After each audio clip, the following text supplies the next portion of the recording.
నమస్తే, నేను Vamsi. Welcome to I news. Pakistan జాతీయ విమానయాన సంస్థ పిఐఏ ఇప్పుడు ప్రపంచవ్యాప్తంగా నవ్వుల పాలవుతుంది. బిజినెస్ క్లాస్ టికెట్స్ కోసం భారీగా వసూలు చేస్తున్న ఈ సంస్థ ప్రయాణికులకు మాత్రం నిత్యం నరకాన్ని చూపిస్తోంది. విరిగిపోయిన సీట్లు, పనిచేయని సిస్టమ్, ఇలా దారుణమైన పరిస్థితుల్లో ఉన్న విమానాలు ఇప్పుడు నెట్టింట వైరల్ అవుతున్న పరిస్థితి. అటు 600 బిలియన్ల నష్టాలు, ఇటు దారుణమైన సేవలు. అసలు పిఐఏ ఎందుకు ఈ స్థితికి చేరింది? మన ప్రత్యేక కథనంలో చూద్దాం. పాకిస్తాన్ ఇంటర్నేషనల్ ఎయిర్లైన్స్ పిఐఏ ఒకప్పుడు ఆకాశంలో రారాజుగా వెలిగిన ఈ సంస్థ ఇప్పుడు ఒక పాతకాలపు శిథిలంలా మారిపోయింది.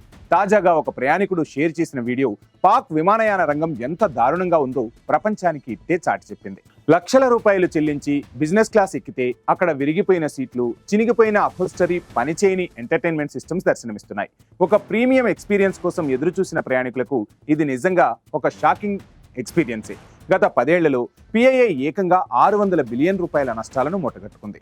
సంస్థ వద్ద ప్రస్తుతం కేవలం 18 విమానాలు మాత్రమే ఆపరేషనల్ గా ఉన్నాయి.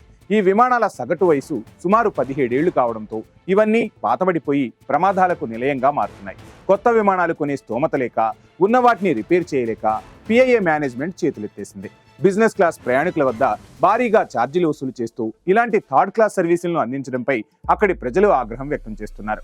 ఈ సంక్షోభం నుంచి గట్టెక్కేందుకు పాక్ సర్కార్ రీస్ట్రక్చరింగ్ ప్లాన్ చేపట్టింది. ప్రముఖ వ్యాపారవేత్త ఆరిఫ్ హబీబ్ నేతృత్వంలోని కన్సార్టియం ఈ సంస్థ బాధ్యతలను తీసుకుంది. సేవలను మెరుగుపరుస్తామని వారు హామీలు ఇస్తున్నప్పటికీ ప్రస్తుతం విమానాల లోపల ఉన్న దృశ్యాలు మాత్రం దానికి పూర్తి విరుద్ధంగా ఉన్నాయి. ప్రపంచవ్యాప్తంగా విమానయాన సంస్థలు అత్యాధునిక సౌకర్యాలతో పోటీ పడుతుంటే పిఐఏ మాత్రం కాలం చెల్లిన విమానాలతో పాకిస్తాన్ పరువును గంగలో కలుపుతుంది. మరి ఈ శిథిలమైన ఎయిర్లైన్స్ కు మళ్లీ పూర్వ వైభవం వస్తుందా, లేక పూర్తిగా కనుమరుగవుతుందా అనేది ఇప్పుడు బిగ్ క్వశ్చన్.